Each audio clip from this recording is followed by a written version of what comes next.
Donc, c'est un thème un peu spécial. Moi, disons, les gens de ma génération connaissent mal les jeux vidéo, mais en tout cas, on est très intéressé d'en savoir plus, et surtout de connaître mieux la scène suisse du jeu vidéo, parce que j'ai appris, grâce à M. Krishan, qu'il y a une scène suisse dynamique du jeu vidéo. Donc, sans plus tarder, je laisse la parole à Louisa, que vous connaissez tous, et on va commencer par une petite vidéo. Bonne soirée, merci.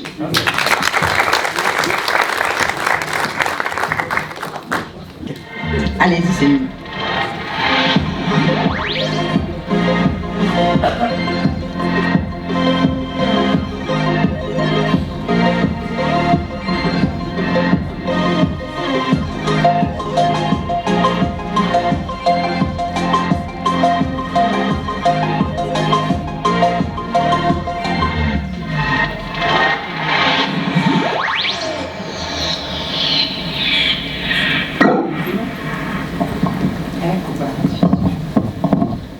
Mesdames et messieurs, bonsoir. J'espère que vous passez un bel été. Je suis ravie de vous retrouver pour cette édition de Swiss Med Culture. Je remercie François, je remercie Michel, les membres du comité, les sponsors et toutes les personnes qui nous suivent à Swiss Med Culture. Je suis ravie de faire équipe ce soir avec vous, Selim, pour parler du jeu. Alors, comme je vous l'ai dit lorsqu'on s'est parlé, c'est un milieu que je connais très mal, donc je suis ravie de pouvoir le découvrir grâce à vous. Je crois que vous aviez envie peut-être d'essayer de faire jouer quelques personnes, donc j'ai vu que vous aviez amené des manettes, on verra tout à l'heure si certaines personnes ont envie de se lancer. Ma première question, elle vous concerne. Quel est votre parcours ? Comment est-ce qu'on en vient à cofonder un laboratoire, au fond, sur le jeu, et puis à diriger un musée, le musée suisse du jeu? Bonsoir Louisa, bonsoir à tous et à toutes. Merci pour l'invitation, je suis ravi d'être ici ce soir. Alors mon parcours, moi j'ai un parcours d'études en lettres, donc j'ai étudié les lettres, j'ai très tôt été passionné par le cinéma. Donc je suis arrivé aux jeux vidéo par le cinéma. J'ai fait des études à l'université de Lausanne, un master en lettres, en histoire et esthétique du cinéma. Et puis au moment du mémoire et du début de la thèse, j'avais envie de m'intéresser aux jeux vidéo, parce que j'ai toujours été par ailleurs un joueur de jeux de société, de jeux de rôle, de jeux vidéo. Et je trouvais qu'il y avait des connexions intéressantes entre le jeu vidéo, média audiovisuel interactif, et le cinéma. Il me semblait que les jeux vidéo contemporains puisaient très largement dans des codes, dans des conventions esthétiques, dans des architectures visuelles qui venaient du cinéma. Et donc je me suis dit, tiens, ça pourrait être intéressant de proposer à mon directeur de thèse un sujet de thèse sur le jeu vidéo. C'était en 2010, et à l'époque, à ma connaissance, il n'y avait pas d'études universitaires sur le jeu vidéo à Lausanne, très peu en Suisse. Je me suis dit, j'essaye. J'ai proposé ce sujet à mon directeur de thèse, que j'aime beaucoup, par ailleurs un peu fou, qui lui s'intéresse aussi beaucoup à la BD, à d'autres productions culturelles. Et il a accepté. Il m'a dit, très bien, allons-y. Lui ne connaissait rien aux jeux vidéo. Il m'a dit, je ne connais pas du tout ces objets, mais ça a l'air intéressant, allons-y. Donc c'est comme ça que j'ai commencé à m'intéresser au niveau de la recherche académique aux jeux vidéo, et à voir qu'en fait, il y avait tout un champ d'études qui existait déjà, alors qui n'était pas très vieux, ça date à peu près du tournant des années 2000, mais des chercheurs, des chercheuses qui viennent des humanités, des lettres, des sciences sociales notamment, aussi de la psychologie évidemment, des sciences informatiques, qui s'intéressaient aux jeux vidéo et qui étudiaient à l'université le jeu vidéo. Donc je me suis rendu compte que c'était possible, que c'était intéressant, ça j'en étais déjà relativement convaincu, et donc je me suis lancé dans cette thèse qui portait donc sur les relations entre cinéma et jeux vidéo. Ça a commencé comme ça. Après quelques années à Lausanne, j'ai rencontré d'autres personnes à la faculté des lettres qui s'intéressaient aussi aux jeux vidéo. Alors parfois en venant des sciences informatiques, de la linguistique, d'autres disciplines. Et on s'est dit pourquoi pas fonder un petit laboratoire. Et donc c'est ce qu'on a fait en 2016. Le Game Lab unit l'EPFL, donc qui est à la fois rattaché à l'Université de Lausanne et à l'EPFL. J'ai terminé ma thèse et ensuite j'ai été engagé à l'EPFL, au Collège des Humanités. À l'EPFL, il y a une faculté de sciences humaines et sociales qui dispense des cours de sciences humaines et sociales aux ingénieurs de l'EPFL. Donc j'ai continué à étudier le jeu vidéo, j'ai poursuivi mes recherches là-bas. Et ensuite, le poste s'est ouvert au Musée suisse du jeu. Alors moi, j'avais fait mon service civil au Musée suisse du jeu, 8 ans plus tôt. Et j'étais tombé amoureux de ce lieu, j'avais adoré ce lieu, ces collections incroyables, 15 000 jeux qui couvrent 5000 ans d'histoire du jeu, donc c'est une des collections de jeux la plus importante au monde. J'avais vraiment adoré ce lieu, vous avez vu le château de la Tour de Paix, c'est un bel écrin. Et je m'étais dit, si un jour un poste s'ouvre, je postulerai. Et donc ça s'est fait comme ça. Alors effectivement, si on pense que le jeu a 5000 ans, donc est-ce que vous pouvez nous dire ce qu'on trouve dans votre musée? Parce qu'évidemment qu'on a hâte de le découvrir pour les personnes qui ne le connaissent pas, comme moi. J'ai vraiment hâte de venir découvrir votre musée. Qu'est-ce qu'on y trouve? Alors la mission du Musée suisse du jeu, il a été fondé en 1987, donc on s'approche gentiment de nos 40 ans.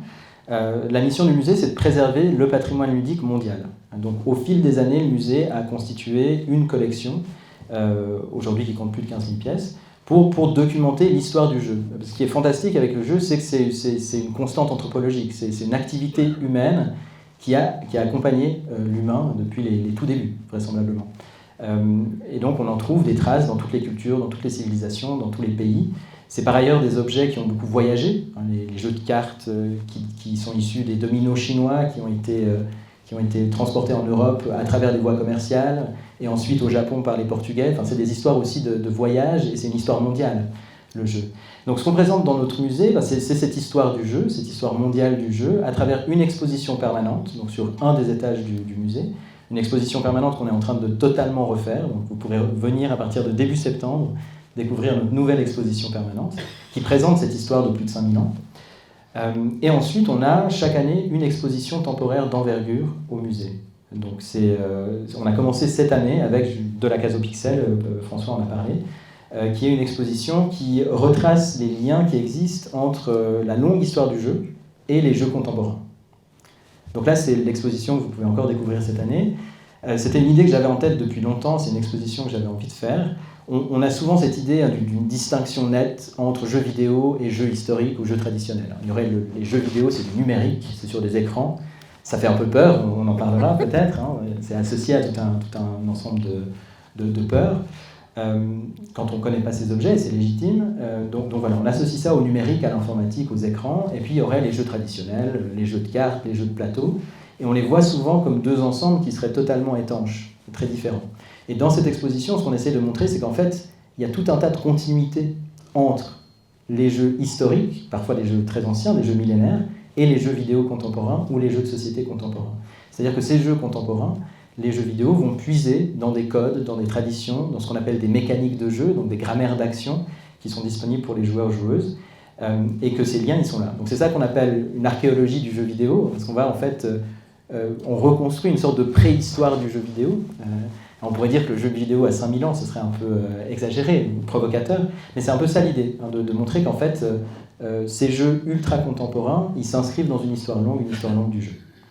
Alors, qu'est-ce que représente au fond le jeu pour vous? Est-ce que c'est simplement ludique ou bien est-ce que c'est aussi une façon de mieux connaître, comme vous le disiez, des sociétés, puisque des jeux ont été importés par les Portugais, par d'autres. Qu'est-ce que représente au fond le jeu? C'est une grande question philosophique, Lisa, que vous me posez là.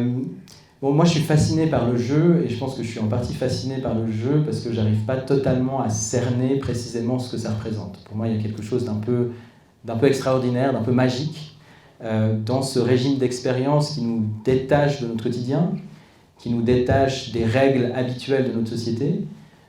C'est une sorte de parenthèse dans le monde où, collectivement, on s'accorde sur des règles spécifiques, on délimite un espace spécifique, une temporalité spécifique, et on joue précisément. C'est-à-dire qu'on vit la vie au second degré, en un sens. On accepte de vivre pour de faux, pour gagner ou pour perdre, dans une espèce d'espace suspendu. Donc pour moi, c'est vraiment un régime d'expérience très spécifique, le jeu. C'est une faculté qu'on a, les humains. Alors les animaux l'ont aussi, mais nous, on a la capacité d'inventer, d'élaborer des jeux complexes, des jeux à règles, et c'est ces jeux-là qui nous intéressent spécifiquement au Musée suisse du jeu. On le fait pour le plaisir. Je pense qu'il y a une recherche relativement pure et désintéressée de plaisir dans le jeu, et je trouve ça très bien. Aujourd'hui, on a tendance à instrumentaliser le jeu. On se dit « Ah, mais le jeu, c'est intéressant parce que ça peut être thérapeutique », ou « Le jeu, ça peut être intéressant parce qu'on peut apprendre des choses. Donc je suis d'accord que mes enfants jouent. » Moi, je pense que le jeu est fondamentalement désintéressé. C'est avant tout une pratique désintéressée. Ensuite, dans cette pratique, on crée du lien social, ça c'est évident, parce qu'on joue avec les autres, que ce soit autour d'une table ou en ligne. Même les jeunes qui jouent aujourd'hui sont connectés en réseau à des communautés de pratique, à des amis. Donc il y a tout un tas de régimes de sociabilité qui se déploient dans le jeu. On apprend énormément, on apprend sur nous-mêmes, on apprend sur les autres, on développe des compétences cognitives, des compétences parfois d'adresse. Donc c'est à la fois un terrain d'entraînement, un terrain d'apprentissage et un terrain de plaisir. Alors la Suisse, comme l'évoquait tout à l'heure François, est un pays, est-ce qu'on peut dire, à l'avant-garde de la recherche des jeux vidéo, par exemple ? Non. Alors, quelle est l'importance de l'industrie suisse du jeu ? Alors, dans le domaine de la recherche, alors il y a deux questions, dans le domaine de la recherche et dans le domaine de l'industrie. Par rapport à la recherche, on ne peut pas dire que la Suisse est à l'avant-garde de la recherche sur les jeux vidéo, parce que c'est d'autres pays qui ont... Lesquels ? Alors, principalement l'Europe, l'Amérique du Nord, Canada, États-Unis. Dans le domaine de la recherche, oui, aussi l'Asie, certains pays d'Asie. L'Europe du Nord, un certain nombre de pays de Scandinavie ont été pionniers dans la recherche sur le jeu vidéo. Et dans le domaine de l'industrie, alors, la Suisse n'a pas d'industrie du jeu vidéo. Il y a des grands pôles industriels qui sont principalement les États-Unis et le Japon. L'Europe en troisième position, si on veut. Et puis ensuite, il y a des pays qui ont des secteurs créatifs du jeu vidéo. Et la Suisse en fait partie. Donc l'industrie du jeu vidéo, elle existe depuis 50 ans. C'est ça qui est aussi très intéressant avec le jeu vidéo. Les premières commercialisations de jeux vidéo, c'est le début des années 70. C'est des jeux comme Pong, par exemple, que vous vous souvenez peut-être de Pong et de ses premières bandes d'arcade. Donc on est face à un média qui a une histoire commerciale, culturelle de plus de 50 ans. Et il y a une mutation importante dans le courant des années 2000 avec ce qu'on appelle l'émergence d'une scène dite indépendante de création de jeux vidéo. Donc pendant longtemps, ça a été des gros studios qui ont créé des jeux vidéo. Et quand on parle de jeux vidéo dans les médias, on parle souvent de ces grosses productions, de ces blockbusters du jeu vidéo qui coûtent des centaines de millions de dollars et qui en rapportent davantage. Mais à partir des années 2000, il y a un certain nombre d'outils de création de jeux vidéo qui vont se démocratiser, qui seront accessibles en ligne gratuitement.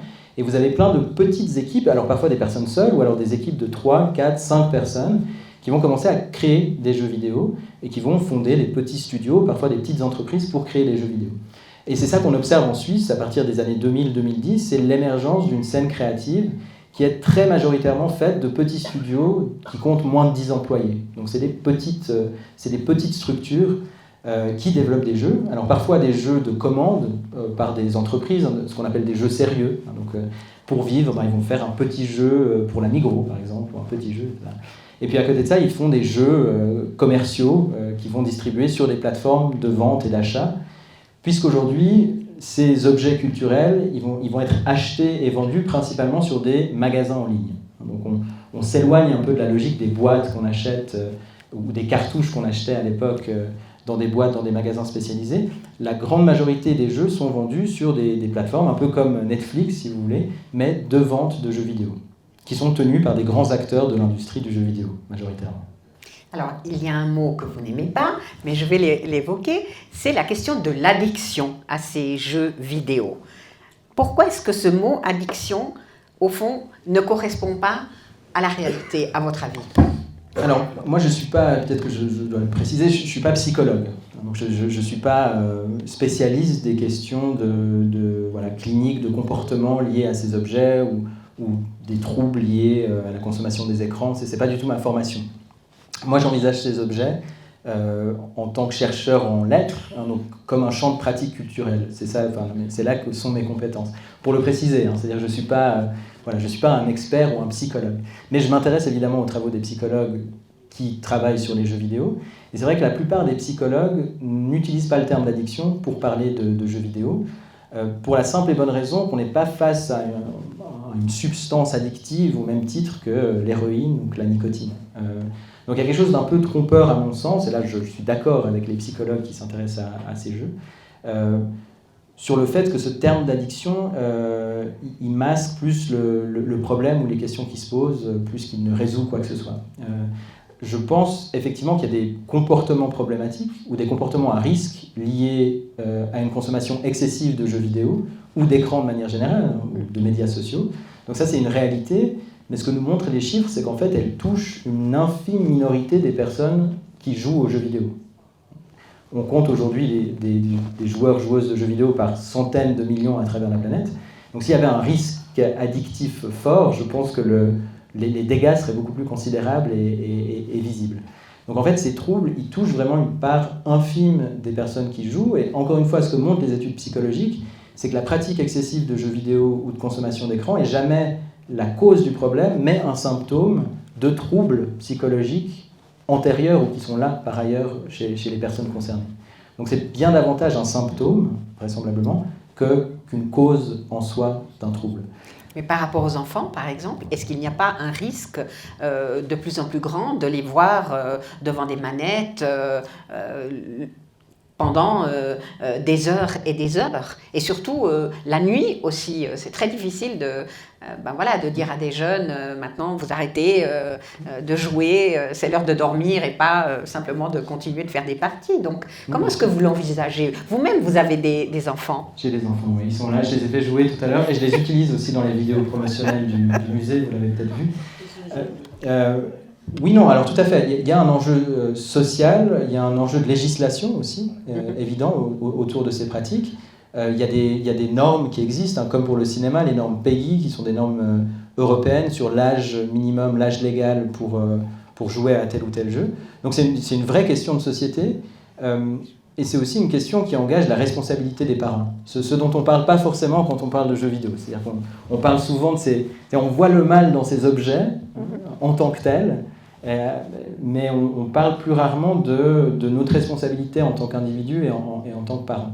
Et donc là, à mon sens, il y a un vrai travail de sensibilisation et d'accompagnement à faire autour de ces pratiques et autour des comportements raisonnables ou souhaitables de la part des parents pour accompagner leurs enfants et pour éviter des comportements problématiques ou excessifs liés aux jeux vidéo et a fortiori au rapport aux écrans. Donc c'est quelque chose qui nous tient à cœur aussi au musée, donc on a des collaborations avec des associations de prévention, de sensibilisation autour du jeu vidéo. On a aussi travaillé avec un laboratoire du CHUV récemment qui travaille justement sur ces questions de comportement excessif liés aux écrans. Et donc ils sont venus pendant les vacances de Pâques passées avec un jeu, une escape game, donc un jeu de parcours et d'énigmes destiné aux enfants pour les sensibiliser aux risques et aux dangers des jeux vidéo et des réseaux sociaux. Donc moi, je trouve que c'est très important et j'aime parler aux parents aussi. Hein. Souvent, quand des parents viennent me poser la question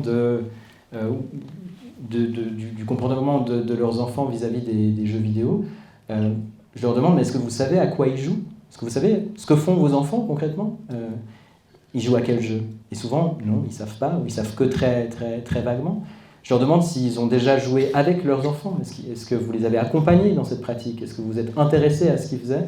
Est-ce que vous avez essayé de comprendre ce qu'ils vivent? Pourquoi? Comment? Et c'est rarement le cas, en fait. Très souvent, les parents, il y a aussi une facilité pour les parents. C'est un peu la babysitter parfois. Ben voilà, donc il y a aussi cette tendance-là, cette tendance contemporaine parentale, hein, de se servir de ces écrans et de ces objets qui absorbent l'attention des enfants pour faire autre chose. Et donc là, effectivement, il y a un risque, il y a un risque qui est évident. Moi, je joue avec mes enfants et je pense que c'est important de les accompagner dans ces pratiques, comme dans d'autres pratiques culturelles, en fait. Et à partir du moment où vous avez des enfants qui, certes, jouent à des jeux vidéo, mais lisent, pratiquent des sports, des jeux d'extérieur, il y a un équilibre qui, à mon avis, n'est pas du tout risqué ni problématique. Mais c'est un effort à faire de la part des parents qui très souvent ne connaissent pas ces objets. Et donc on parlait aussi de cette question de la panique morale. Tous les nouveaux médias génèrent socialement des paniques morales.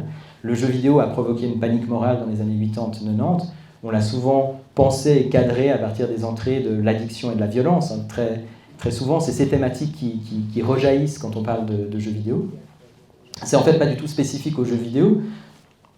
Pardon. Le cinéma, au tournant du siècle passé, a aussi généré une panique morale. Vous aviez des psychologues allemands très sérieux qui disaient que les femmes ne devaient pas aller voir du cinématographe parce que ça provoquait des crises d'hystérie chez les femmes. Voilà. Et puis ça, c'était la science à l'époque, évidemment. C'était des professeurs très sérieux qui parlaient des risques du cinéma. Donc tous les nouveaux médias, et ça c'est une logique sociologique, génèrent ces craintes sociales, ces craintes collectives, et c'est souvent lié au fait qu'on connaît pas bien ces objets. Et aujourd'hui, alors c'est une chose qui, à mon sens, est importante, le jeu vidéo, c'est un champ de pratique culturelle qui est extrêmement diversifié. Quand on parle de jeux vidéo dans la presse, on parle souvent de la production dominante ou de la crête de la production dominante. Donc ces grands jeux comme Fortnite ou FIFA, on parle de ces centaines de millions de dollars qui sont générés ou de ces centaines de millions de joueurs, joueuses qui jouent à ces jeux. Mais en réalité, ça donne une image très biaisée de ce que c'est que le jeu vidéo aujourd'hui, ce que sont les différentes pratiques du jeu vidéo. Parce qu'aujourd'hui, il y a effectivement ces grands jeux qui drainent des millions de joueurs et des millions de dollars, mais il y a aussi tous ces petits jeux locaux. Il y a aussi toute cette scène indépendante de jeux qui crée en Suisse et dans plein d'autres pays des jeux qui sont très différents, qui proposent des expériences qui sont très différentes, qui peuvent être bienveillantes, pas du tout violentes nécessairement, qui peuvent être des expériences très narratives et immersives, qui nous plongent dans un univers fictionnel, qui jouent sur les énigmes et la réflexion, ou sur l'adresse. Vous avez des jeux qui se jouent en ligne, vous avez des jeux auxquels vous allez jouer tout seul, peut-être sur un téléphone portable, ou un ordinateur, ou une console de salon. Donc en fait, c'est une grande diversité d'objets aujourd'hui, le jeu vidéo. Et accompagner des enfants dans ce monde, dans ce champ culturel, c'est plus facile si on a quelques repères, et si on sait plus ou moins ce que sont ces jeux, comment ils fonctionnent, quels sont ces différents types de jeux, lesquels sont potentiellement risqués ou inadaptés à des enfants, bien évidemment, lesquels leur sont destinés. Et ça nécessite de s'y intéresser.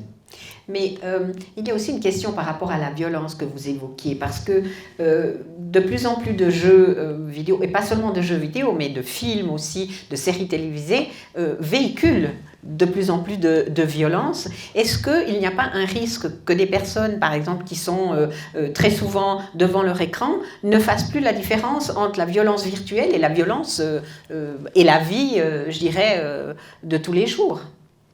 Alors ça, encore une fois, c'est une question qu'il faudrait... Je pense qu'un psychologue spécialiste des productions culturelles serait plus à même de répondre sérieusement à cette question. Moi, ce que je sais des travaux qui portent sur cette question, c'est qu'il n'y a pas de lien, de corrélation directe entre la violence vue à l'écran et une violence qui serait effectuée. Il y a beaucoup d'études qui montrent qu'il n'y a pas de hausse d'agressivité chez les enfants liée à un contenu médiatique ou audiovisuel qui est vu. Mais c'est une crainte, et c'est une crainte justement dans cette logique de panique morale qu'on retrouve très souvent, et les jeux vidéo sont très souvent pointés du doigt. Je pense même à des massacres terribles aux États-Unis, comme déjà dans les années 90, Columbine, à la fin des années 90. Voilà. Il y a énormément d'articles qui ont pointé le fait que ces jeunes jouaient à des jeux vidéo. En l'occurrence, ces jeunes il y a tout un tas d'autres facteurs dans leur vie qui sont plus à même d'expliquer leur comportement dans ce cadre. Il y a, compte tenu de la masse de personnes qui jouent à des jeux et qui sont confrontées à des images potentiellement violentes, encore une fois, s'il y avait un lien de causalité directe, je pense qu'on vivrait dans un monde bien plus terrible. Cela dit, encore une fois, il y a des questions de législation qui me semblent importantes, et de protection de la jeunesse. C'est-à-dire qu'il y a des normes aujourd'hui qui existent, et un jeu violent, il n'est pas destiné à des enfants. Et donc il y a des normes qui sont là pour protéger les enfants, mais qui dépendent évidemment en partie des parents, du bon vouloir des parents dans leur éducation et dans leur protection de leur enfant. Mais bien souvent, les enfants se retrouvent seuls parce que soit les parents sont très occupés ou sont absents. Donc c'est vrai qu'ils sont dans un monde au fond, et on en parlait tout à l'heure, il y a des jeux qui sont gratuits au début pour faire en sorte que les enfants ou les jeunes eh bien, s'y intéressent, mais au fond c'est caché par rapport au fait qu'ils sont payants à la fin. Est-ce que vous pouvez nous expliquer un petit peu comment ça fonctionne à ce niveau-là? Oui, tout à fait. Oui, moi je vous expliquais à la maison, il y a une règle, c'est les jeux gratuits sont interdits. Et ça, je l'explique à mes enfants. Parce qu'aujourd'hui, sur téléphone portable, la majorité des jeux que vous allez trouver sur des plateformes de vente sont gratuits. Donc vous les téléchargez, vous pouvez directement y jouer. Mais ces jeux, très très souvent, intègrent alors soit des publicités, soit des logiques de microtransactions. C'est-à-dire que vous téléchargez gratuitement le jeu, mais ensuite, dans le jeu, vous allez être invité constamment, de manière plus ou moins sournoise, à acheter une monnaie virtuelle avec de l'argent réel pour dépenser des billes dans le jeu. Et ça, c'est un modèle économique qui s'est imposé autour des années 2010 sur le marché mobile, où en fait les grands fabricants et les grands studios et les grands distributeurs sur ces plateformes se sont rendus compte que c'était plus rentable de distribuer les jeux gratuitement, d'intégrer des logiques de microtransactions, parce que la partie des gens qui allaient payer plus finalement que si le jeu coûtait 5 francs ou 10 francs, un prix d'entrée fixe. Le problème de ces jeux, c'est que très souvent, ils vont intégrer ce qu'on appelle des dark patterns, ou des procédés malicieux de design pour inciter les gens à payer le plus possible, évidemment, parce que c'est le but. Donc vous ne jouez pas à un jeu qui a été réalisé pour votre simple et bon plaisir, mais vous jouez à un jeu qui est orienté vers une logique de dépenses, et de dépenses potentiellement perpétuelles, parce que vous avez des gens qui vont dépenser des milliers, voire des dizaines de milliers de dollars dans un jeu. Et ça, pour moi, il y a un vrai risque. Alors c'est des pratiques qui font, dans certains cas, l'objet de législation. On a parlé il y a quelques années des boîtes à trésors, des loot box. Je ne sais pas si vous avez déjà entendu parler de loot box. Ces boîtes à trésors, c'est une logique qui vient des casinos, en fait, et qui s'est intégrée dans un certain nombre de jeux vidéo, surtout ces jeux gratuits, où en fait vous allez payer pour, en gros, ouvrir un coffre, mais vous ne savez pas ce que vous allez trouver dans ce coffre. Donc vous allez peut-être vous dépenser, je ne sais pas, 50 centimes, 2 francs, et donc vous allez trouver un objet utile dans le jeu, ça peut être une pièce d'équipement, qu'importe, qui pourrait être très forte et valoir beaucoup de sous, ou alors être tout à fait standard et ne pas valoir grand-chose. Donc c'est vraiment une logique de tickets à gratter, de loterie, mais intégrée dans des jeux vidéo. Et ça, alors les fabricants et les éditeurs ont eu cette idée, donc ils vont chercher des logiques qui viennent du monde du casino. Ils trouvent ça super parce que ça leur apporte beaucoup d'argent. Et la législation, qu'elle soit suisse, européenne, qu'importe, a toujours évidemment une longueur de retard, hein, parce que ça prend du temps de faire des lois, de les faire voter. Mais là, il y a eu une réaction européenne et suisse, et c'est la Belgique qui a été un des premiers pays à interdire ces processus de lootbox dans les jeux vidéo. Alors, est-ce que je peux vous poser une question? Combien de temps vous passez-vous en jouant ou en travaillant par rapport aux jeux vidéo, au fond? Quelle est, je sais que vous n'aimez pas le terme, mais votre addiction par rapport aux jeux vidéo? Vous voulez mesurer mon addiction, voir s'il y a un sevrage qui est prévu après la... C'est Absolument. Ça, en fonction de ma réponse. Vous allez me sevrer. Et surtout, quel est le truc que vous pourriez nous donner pour avoir un sevrage par rapport à ça, justement? Alors, bon, moi je joue moins. Là, en termes sociologiques, j'ai un parcours de joueur assez typique, c'est-à-dire une pratique relativement intensive au moment de l'adolescence et du début de l'âge adulte. Et puis maintenant, je suis devenu un joueur occasionnel, si vous voulez, je ne suis plus un gros joueur. Donc ça dépend beaucoup, d'autant plus que moi, il y a plein de jeux qui me plaisent. Il n'y a pas que les jeux vidéo, j'adore les jeux de société, j'adore les jeux de cartes. Donc je dois répartir mon temps libre entre ces différentes pratiques ludiques. J'aime toujours beaucoup le cinéma, donc j'essaie aussi de voir des films et de regarder de temps en temps des séries. Je ne pourrais pas vous donner un chiffre, c'est vraiment très variable en fonction des périodes, mais ça fait partie des pratiques culturelles que j'aime et que j'apprécie. Donc le soir à la maison, je peux lire un roman, je peux regarder un film, ou alors je peux jouer 1h30 à un jeu vidéo. Et pour moi, je ne fais pas forcément de distinction, en fait, entre ces pratiques culturelles. Je ne me dis pas, si je lis un roman, ça sera bien pour moi, si je joue à un jeu vidéo, ce sera mal. Pour moi, c'est des pratiques culturelles qui me provoquent, qui me procurent des plaisirs qui sont différents, parce que c'est pas les mêmes expériences, c'est pas les mêmes émotions, mais c'est des choses que j'aime. Donc ça fait partie de la culture. Alors on a le 7e art, on a le 8e art, on a le 9e art qui est la BD. Est-ce que les vidéos seraient un 10e, un 11e art? Le 10e art, oui. Alors ça c'est un terme qui a été utilisé en France à partir du milieu des années 90 pour parler des jeux vidéo. Donc on parle parfois du 10e art, effectivement. Oui. Donc c'est une culture, une pratique culturelle que vous soutenez et puis que vous encouragez des jeunes ou des moins jeunes ou notre génération aussi à découvrir cette pratique culturelle? Oui, moi j'invite toute personne effectivement à découvrir cette pratique. Je pense qu'il y a des jeux vidéo, on peut parler des jeux en fait de manière plus générale. Il y a des jeux qui sont adaptés aux enfants, aux adultes, à différents âges de la vie, à un goût. Parce que comme pour la culture, en jouant, on développe, on travaille aussi un goût pour différents objets ou différents types de pratiques.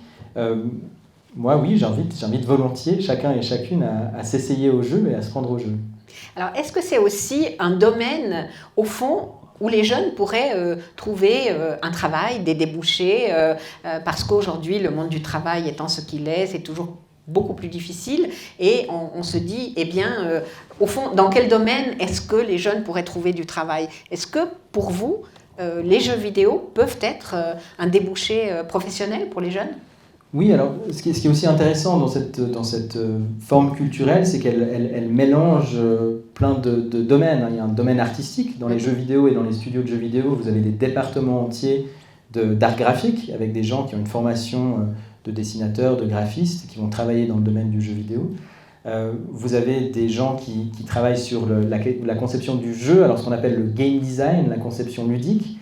Donc ils vont vraiment mettre en place les systèmes de jeu, les actions, etc.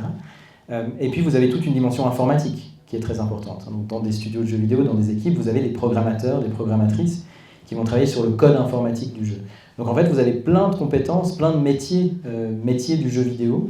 Et donc c'est tout à fait possible de faire un parcours en informatique, par exemple, et d'aller travailler dans une boîte de jeux vidéo. En Suisse, les débouchés sont relativement limités dans le secteur du jeu vidéo, parce que c'est cette structure qui est faite de petits studios, de petites équipes. Donc vous pouvez difficilement rejoindre une grande compagnie, mais vous avez un certain nombre de personnes qui se forment en Suisse, que ce soit aux arts graphiques ou à l'informatique, parce qu'on a des très bonnes formations dans tous ces domaines, et qui ensuite vont travailler à l'étranger, en France ou plus loin, dans des boîtes de jeux vidéo. Et par rapport à la recherche aussi, vous avez évoqué les PFL, l'UNIL. Est-ce qu'il y a effectivement des domaines dans ces deux universités où on essaye de faire de la recherche par rapport aux jeux vidéo? Oui, tout à fait. Ça se développe. Moi, quand j'ai commencé, c'était vraiment un champ vierge. Il a fallu débroussailler, se faire petit à petit une place. Montrer aussi aux collègues l'intérêt de ces objets et l'intérêt de la recherche sur ces objets, parce que ça ne va pas forcément de soi pour des collègues en histoire de l'art ou en archéologie, de se dire que le jeu vidéo peut être un objet de recherche en soi. Aujourd'hui, le Game Lab, il va bien, il compte plus de 20 chercheurs-chercheuses, des doctorants, des doctorantes. Il y a des postes qui se sont créés, une chaire en études du jeu vidéo à l'Université de Lausanne, le PFL le considère aussi.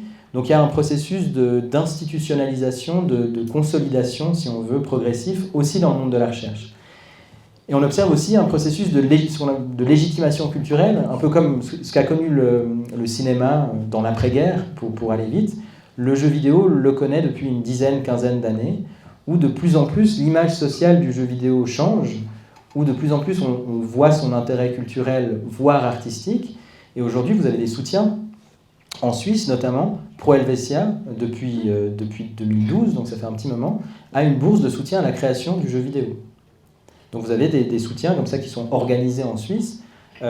Quelques cantons aussi, le canton de Vaud a une bourse pour la création de jeux vidéo. Donc chaque année, il distribue de l'argent. Alors c'est pas un montant énorme, c'est 50 000 francs. Mais symboliquement, c'est important en fait, de voir que publiquement, à l'échelle fédérale ou cantonale, il y a des soutiens qui sont mis en place pour aider aider la création de ces objets. Est-ce qu'il existe des festivals, par exemple, comme pour le cinéma, comme pour la BD Oui, tout à fait. Oui, donc il y a des grands rendez-vous annuels de l'industrie, des créateurs, aux États-Unis évidemment, en Europe aussi. Vous avez des événements un peu plus petits qui existent en Suisse, mais oui, tout à fait. Oui, il y a tout un réseau de festivals qui existent, que ce soit pour les grands jeux, l'industrie, les salons un peu industriels, mais aussi des salons des jeux indépendants, par exemple, où sont présentés des jeux qui sont faits par des petits studios, des petites équipes avec une vocation artistique importante. Alors, est-ce qu'il y a un lien avec l'intelligence artificielle? On l'évoquait tout à l'heure. Et puis, est-ce que, par exemple, dans le domaine militaire, est-ce qu'il y a une interaction aussi par rapport à des jeux vidéo qui seraient créés avec un message très précis par rapport à ça aussi? Alors il y a dans l'intelligence artificielle, alors c'est intéressant parce que les jeux vidéo c'est un champ dans lequel l'intelligence artificielle s'est développée, si on veut, nativement, puisque dans un jeu vidéo vous avez tout un tas de systèmes informatiques qui doivent régler le comportement de créatures. Donc même si on prend Pac-Man par exemple, vous avez différents fantômes dans Pac-Man. Chaque fantôme de Pac-Man a son script de comportement qui est un peu différent. Ils ont chacun leur personnalité. Et donc ça, c'est de la programmation, mais c'est une forme de proto-intelligence artificielle dans le domaine du jeu vidéo. Aujourd'hui, le jeu vidéo, dans la recherche en intelligence artificielle, c'est pas du tout ma spécialité, mais je sais qu'il est utilisé parce qu'on essaye un des tests pour mesurer l'efficience d'un outil d'intelligence artificielle, c'est d'essayer de le faire apprendre à jouer à un jeu vidéo. Il y a des jeux vidéo qui sont très complexes, et donc quand on développe un réseau de neurones, un des outils qui est utilisé, c'est de voir s'il arrive à apprendre à jouer à tel ou tel jeu et en combien de temps il arrive à le maîtriser. Au même titre que les jeux traditionnels, évidemment, les échecs et le Go ont été utilisés comme marqueurs, disons, de la progression de ces outils d'intelligence artificielle. Dans le domaine militaire, alors ça c'est une grande question parce que ces croisements entre, de manière générale, technologie informatique et champ militaire, elle est très vaste. Cette histoire, elle est très longue. Dans le courant du XXe siècle et dans la deuxième moitié du XXe siècle, tout un tas de jeux vidéo ont d'abord été utilisés dans le domaine militaire comme outil d'entraînement. Je pense notamment aux simulateurs de vol qui ont été beaucoup utilisés dans ce cadre-là. Vous avez aussi un certain nombre d'armées, notamment l'armée américaine, qui se sert de jeux vidéo pour entraîner ou recruter des soldats. Oui. Donc c'est aussi une pratique qui existe. Et oui, aujourd'hui encore, il y a tout un tas de simulations qui s'apparentent aux jeux vidéo qui sont utilisées dans le domaine militaire.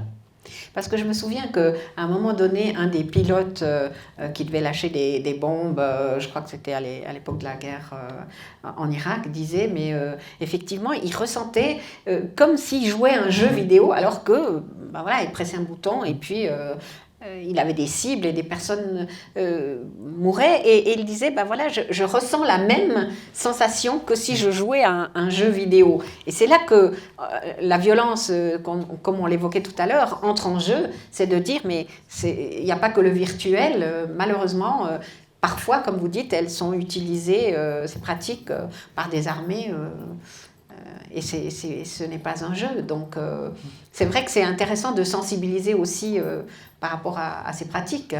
Oui, tout à fait. Là, pour moi, c'est moins la faute du jeu vidéo que de la manière dont on fait la guerre et qu'on fait la guerre à distance. Tout à fait. Je vois le problème plutôt. Mais effectivement, il y a plein de croisements qui existent entre ces technologies-là et des technologies militaires. Ouais. Alors, si vous le voulez bien, est-ce qu'on peut prendre quelques questions du public? Parce que je suis persuadée que plusieurs personnes ont des questions pour vous. Bonjour, merci de cette très intéressante présentation et de l'organisation. Moi, j'ai deux questions en fait. Une, c'est comment voyez-vous l'avenir? Quels sont les développements les plus prometteurs, les plus vendeurs aussi? Et l'autre question, est liée au rôle des femmes dans cette affaire-là. Parce que vous avez toujours dit, j'ai remarqué, joueurs, joueuses, programmateurs, programmatrices, c'est bien, mais néanmoins, l'image en tout cas qu'on a, c'est que le joueur, c'est un adolescent, un garçon, et pas une fille, et les jeux auxquels il joue sont plutôt classiquement considérés comme des jeux pour les garçons? Est-ce qu'il y a un changement? Quel est le pourcentage de filles ou de jeunes femmes qui jouent, ou moins jeunes? Merci. Merci beaucoup pour ces questions. Donc effectivement, on a aussi cette image, dans les représentations sociales liées aux jeux vidéo, il y a cette image qui remonte aux années 80-90 du jeune adolescent masculin dans sa chambre, complètement aliéné devant sa Nintendo. Qui fait partie de ces sortes d'images comme ça, sociales qui se sont véhiculées. Et ça correspondait à une réalité des pratiques. Hein. C'était très largement une pratique masculine à l'époque. Alors ce qu'on remarque effectivement à partir des années 2000, c'est une diversification, notamment en termes de genre, avec de plus en plus de filles, de femmes qui jouent aux jeux vidéo.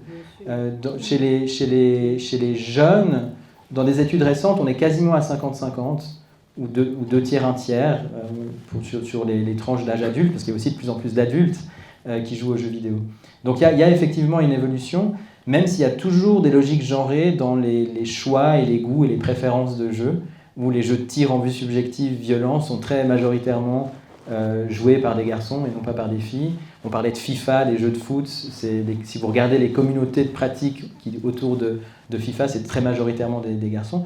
Donc il y a toujours cet enjeu de genre dans les pratiques, mais une vraie diversification et une place beaucoup plus importante des femmes, à la fois en tant que joueuses, mais aussi comme créatrices. Alors là, je vous montre une image de Wandering Village, le village ambulant, qui est un jeu vidéo suisse contemporain qui est réalisé par un studio zurichois qui s'appelle Strayphone.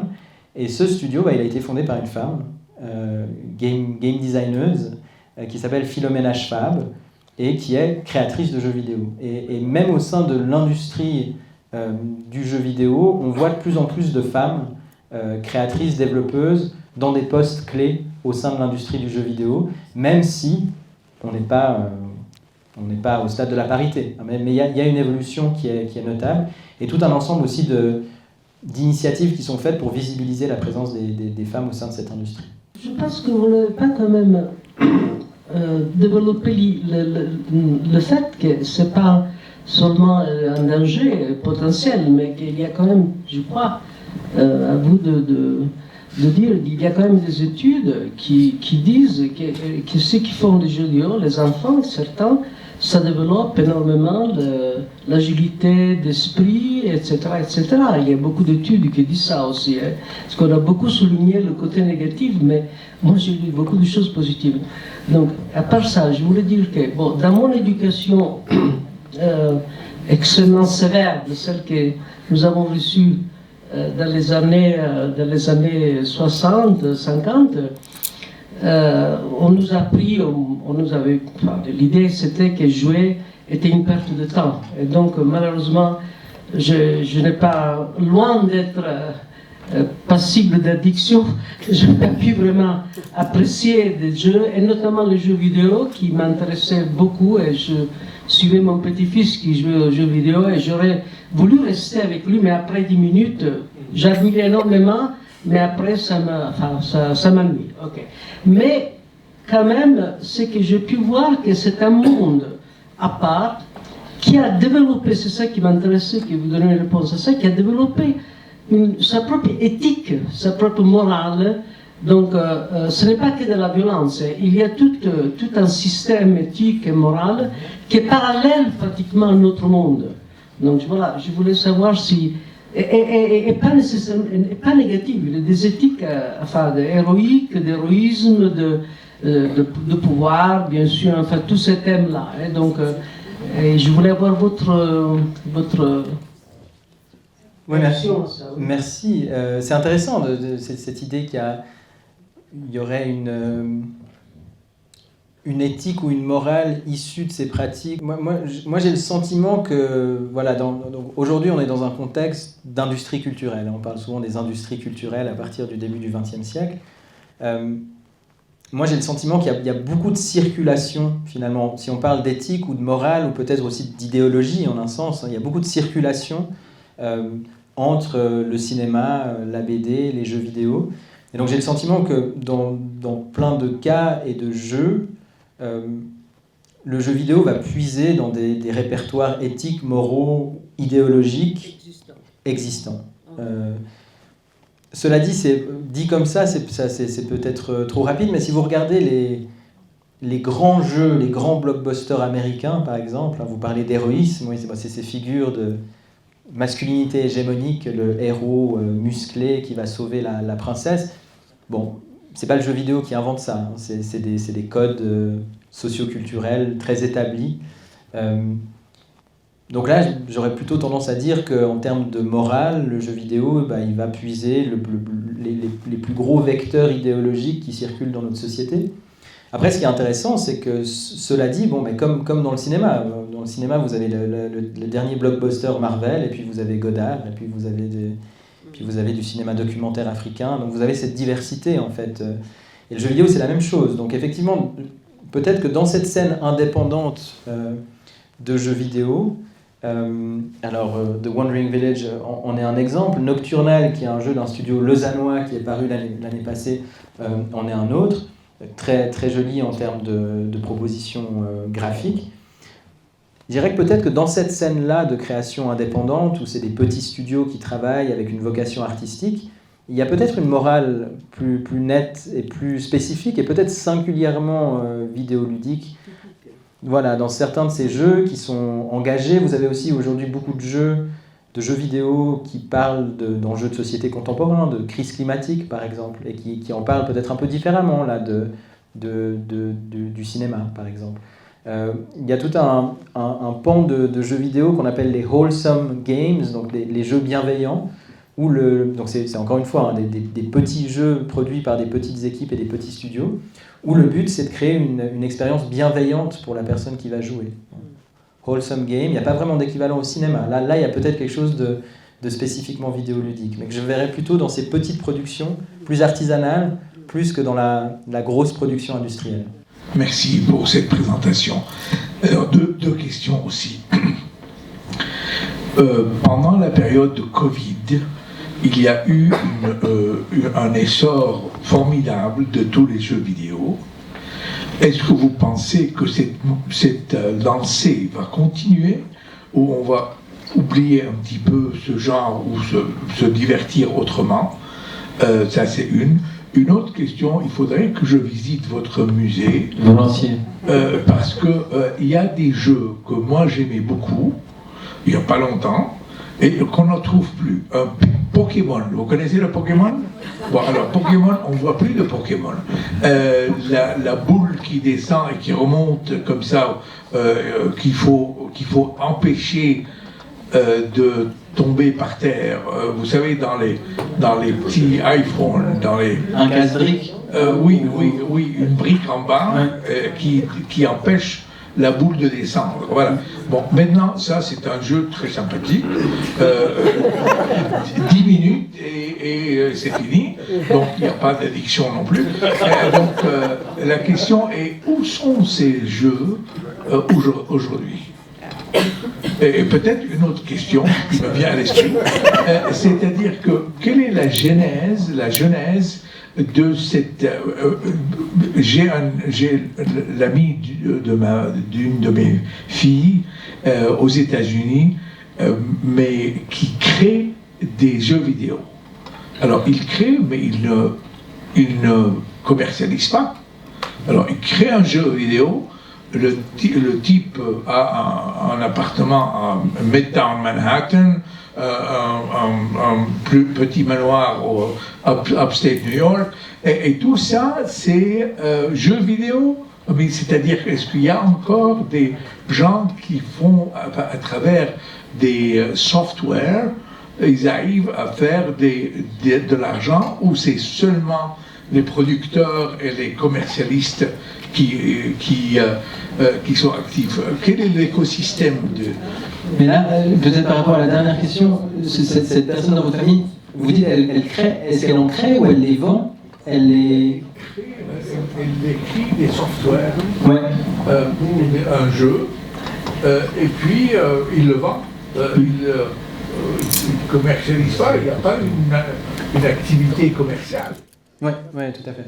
Alors, je repars du Covid, c'est une excellente question. Alors, ce qui est intéressant, c'est que le jeu vidéo l'industrie du jeu vidéo a très bien fonctionné pendant le Covid. L'industrie du jeu de société aussi a connu un boom très très important pendant le Covid. Pour moi, c'est pas très étonnant dans la mesure où on avait plein de restrictions en termes de sociabilité. Et donc, qu'est-ce qu'on pouvait encore faire? On pouvait jouer en famille à la maison ou on pouvait jouer en ligne. Et là, ça montre, à mon sens, une des forces du jeu vidéo qu'on voit pas forcément de l'extérieur.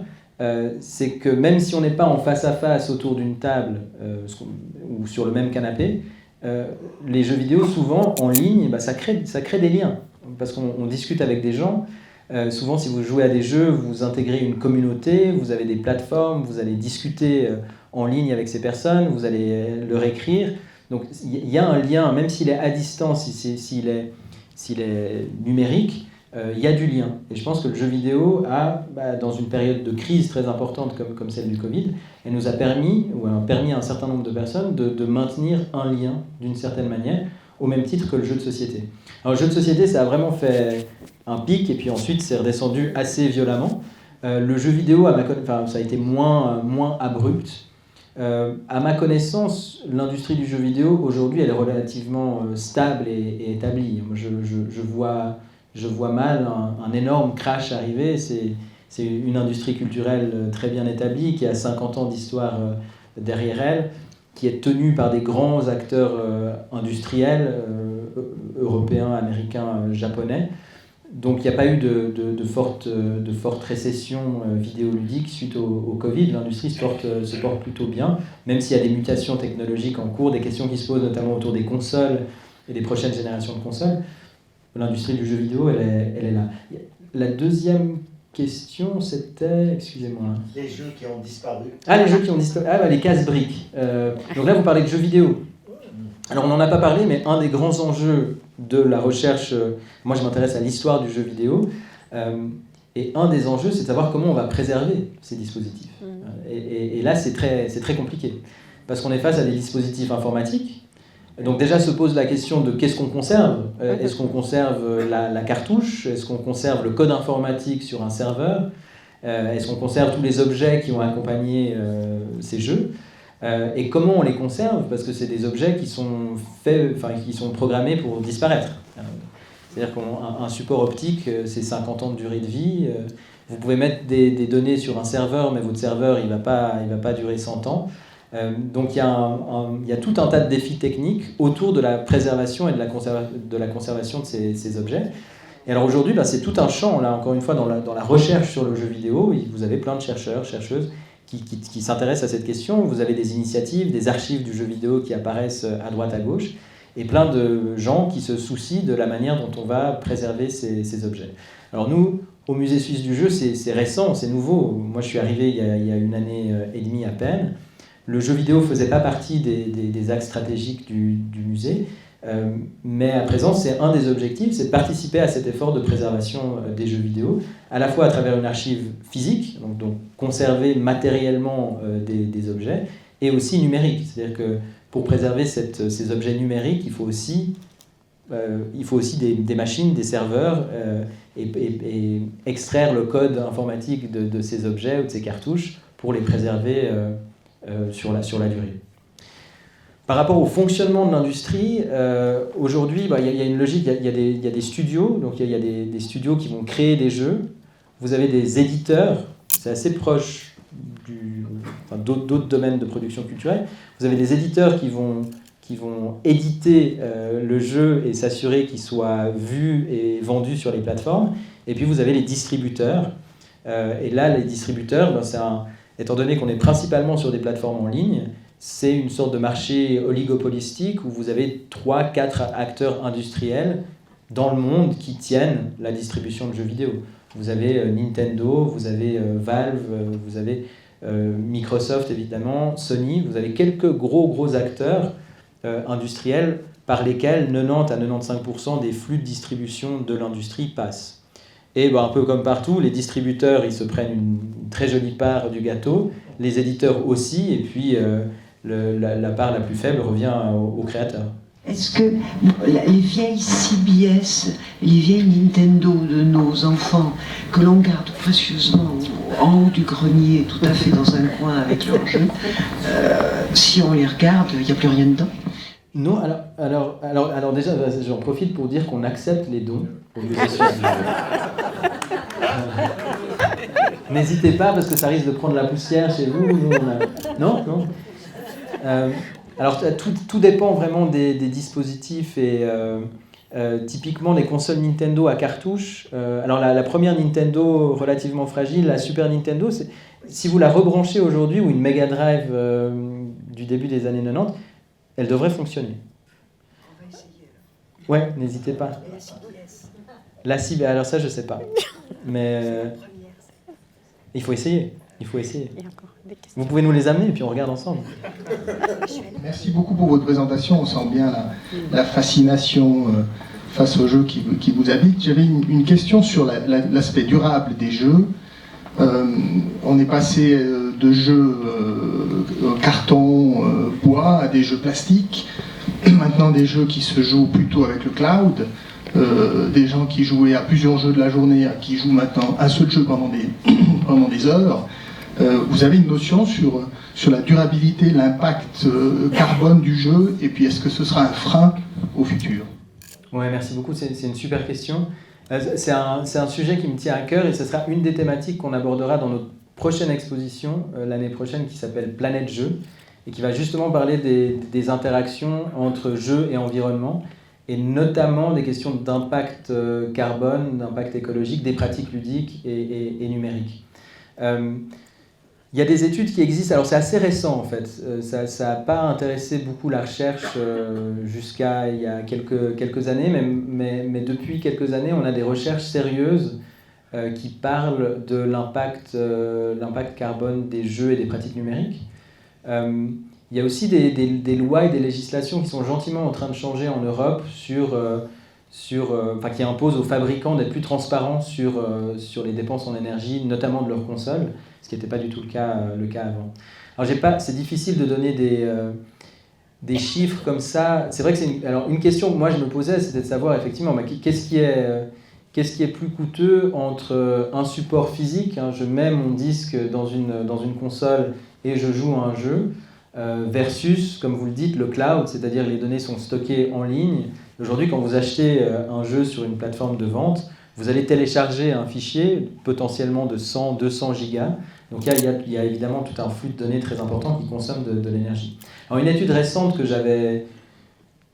j'ai consultée, elle indique qu'en fait c'est relativement, c'est pas tout noir tout blanc, c'est-à-dire tout dépend effectivement du nombre de jeux auxquels vous jouez, c'est-à-dire de la quantité de jeux à laquelle vous jouez et de la durée que vous allez passer sur un jeu. Et les courbes s'inversent, c'est-à-dire que si vous jouez peu de temps à un jeu, le support physique va être moins énergivore, mais plus vous jouez longtemps, à partir d'un certain moment, c'est l'option du cloud qui va être plus intéressante en termes d'énergie. Moi je suis navrée, je ne connais rien aux jeux et j'aimerais juste savoir, est-ce que c'est comme les jeux de cartes ou dominos, que c'est différentes parties qu'on joue une après l'autre, est-ce qu'on paye pour le nombre de parties et est-ce qu'il y a des jeux où on peut gagner? Moi, c'est une très bonne question. Alors, est-ce qu'il y a différentes parties? Alors, ça tout dépend des jeux vidéo, parce que c'est vraiment, il y en a de toutes les sortes et de toutes les couleurs. Donc, alors, souvent, dans les jeux, vous avez beaucoup de jeux vidéo qui se divisent en stages. Donc vous commencez par un niveau, et puis ensuite, quand vous arrivez au terme de ce premier niveau, vous allez au deuxième niveau, et puis après au troisième niveau. Donc vous avez des jeux comme ça qui sont segmentés en niveaux, et puis ça rappelle un peu la logique des parties. Vous avez des jeux effectivement qui fonctionnent sur des petites séquences comme ça, qui vont se répéter en boucle, un peu comme des parties. Vous avez des jeux vidéo qui vous racontent une histoire, et vous allez faire une aventure qui va vous prendre 80 heures, ou 100 heures, ou 120 heures de jeu, sans que vous reveniez nécessairement au début. Donc il y a vraiment plein de jeux différents et des structures très différentes en fonction des jeux. Vous avez aussi des jeux vidéo qui sont en fait des jeux de cartes numériques, où vous jouez avec des cartes. Voilà, vous avez par exemple. Et est-ce qu'on gagne? Alors, a priori, le but de tous les jeux, c'est de gagner. Et donc dans les jeux, vous avez généralement des conditions d'échec. Si vous faites telle ou telle action, eh bien vous perdez, et vous avez des conditions de victoire. Donc, si vous arrivez à tel ou tel état, vous gagnez. Et donc on retrouve ça dans les jeux vidéo. Effectivement, on gagne à la fin ou on perd à la fin, et les conditions de victoire et d'échec sont différentes en fonction des jeux et en fonction des genres. Mais vous pouvez gagner de l'argent. Alors si vous jouez au poker en ligne, vous avez des plateformes de poker en ligne, quand vous jouez au poker sur une plateforme informatique avec votre ordinateur, c'est du jeu vidéo, hein, si on veut, et là vous gagnez de l'argent. Il y a des jeux, il y a des jeux où vous pouvez gagner, il y a des jeux vidéo où vous pouvez gagner de l'argent. Juste pour illustrer tous vos propos, est-ce qu'on pourrait avoir une démonstration avec vos enfants d'un jeu? Très volontiers. Alors, avant la conférence, on a lancé un petit jeu qui s'appelle Pool Party, qui est un jeu suisse qui a quelques mois, qui est tout récent. C'est ce qu'on appelle un party game. Donc, c'est un jeu convivial d'ambiance qui est fait pour jouer avec des copains sur un canapé. Alors là, on n'est pas entre copains sur un canapé, mais presque. Donc c'est un jeu. J'ai essayé de prendre un jeu très simple qui ne demandait pas beaucoup de connaissances du jeu vidéo pour pouvoir être pratiqué. Après, il y a quand même un peu de technicité qui est liée au jeu parce qu'il faut prendre une manette et il faut appuyer sur certains boutons à certains moments.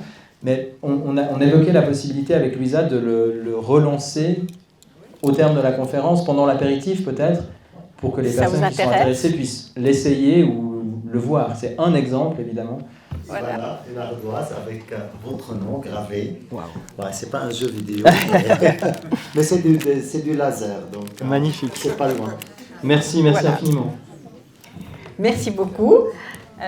Merci Céline. Alors j'avoue que j'ai appris beaucoup de choses avec vous ce soir et je ne vais pas regarder mon petit-fils et ma petite-fille de la même façon quand ils seront devant leur console. Je crois que je serai plus compréhensive. Donc merci pour toutes ces informations. Je vous remercie et je vous souhaite une bonne continuation et on continue à échanger avec Céline à l'apéritif. Merci beaucoup. Merci.